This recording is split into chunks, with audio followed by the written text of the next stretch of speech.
May 1971, high school students Cheryl Miller and Pamela Jackson were on their way to an end-of-year party when the friends they were following made a wrong turn. They doubled back, but when the driver of the other car checked the rear view, the headlights from Cheryl and Pamela's car were gone. Speculation swirled as to the fate of the missing girls, though it wasn't until decades later that the authorities finally found answers. At the start of the investigation, things didn't add up. According to the friends they were following, neither Cheryl nor Pamela had been drinking before getting in the car. They had actually been with Cheryl's grandmother in the hospital before meeting up with the group. Additionally, there had been no sign of a crash in the area where they had disappeared, and there were no tracks indicating they had gone off-road. It was as if they had simply vanished into thin air. But in rural South Dakota in the early 70s, missing child cases weren't cause for the 100% manhunts you see today. With the free-spirited attitudes of the 70s having carried over the youth of this new decade, many disappeared teens were simply thought to have packed up and headed for California. Back then, if a kid turned up missing, it actually was far more likely that they were a runaway. Recalled former Clay County Deputy Sheriff Jim Rounshorst, it was just not very darned often that you heard about kids being kidnapped. It just wasn't something you were concerned about in rural South Dakota. This theory was accepted by some in the community, but to those that knew them, Cheryl and Pamela just weren't the runaway type. Classmates called them down to earth, and according to Cheryl's older sister Kay, she left the house with only a purse that night.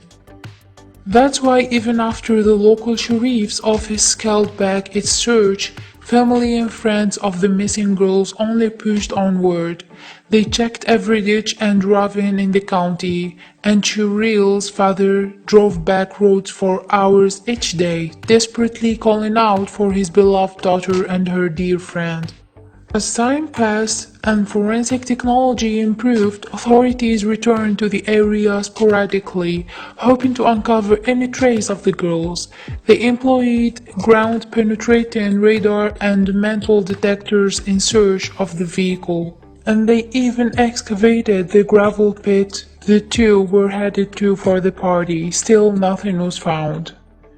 It wasn't until 2004, with the creation of the South Dakota DCI Cold Case Unit, that there finally came a break in the case. According to reports, the site of the party had not been too far from the farm where a certain classmate of Cheryl and Pamela's had grown up.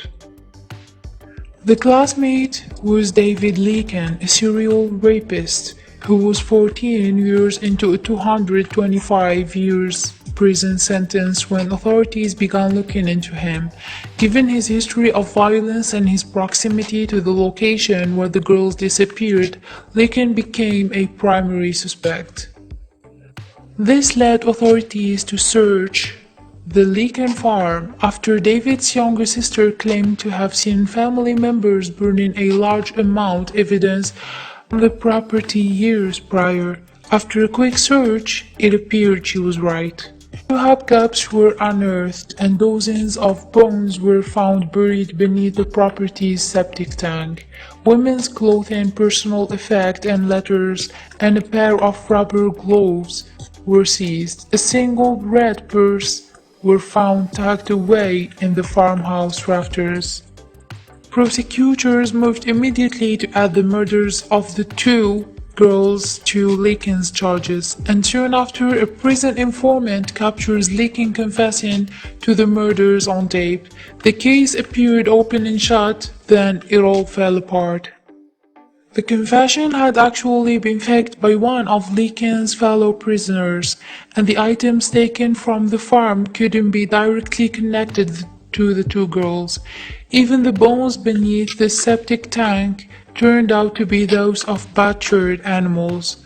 With no concrete evidence to go on, the charges against Leakins were dropped. It was now 2008 and authorities were no closer to uncovering the fate of Cheryl and Pamela than they were 37 years prior.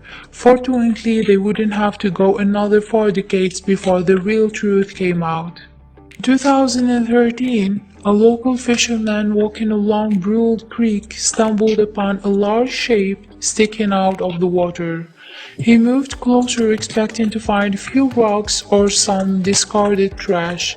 Instead, he discovered the underside of a rushed car jutting from the mud. Authorities moved to pull the car from the creek, which they soon determined was a 1960s Studebaker lark. The same make and model of Cheryl's car. The remains within were completely unidentifiable. The one piece of evidence managed to survive after all these years. A purse inside, investigators found everything from loose change and house keys to photos and letters from friends. But one look at the faded driver's license told authorities everything they needed to know about this wreck. It belonged to Cheryl, meaning that the remains inside were those of the two missing girls. The 42-year-old cold case had finally been solved, but authorities still had to answer one glaring question: what had happened? An examination of the vehicle revealed that the car was in third gear when it crashed, and damage to one of the wheels indicates that a tire might have blown. To investigators, it appeared that the car had popped tire, careened off the road, and landed submerged in Wool Creek. Regardless of the exact cause, the Miller and Jackson families now have the closure they had been seeking as they finally lay Cheryl and Pamela to rest. "It's been so many years," said Cheryl's sister Kay. "It will be nice to have her home."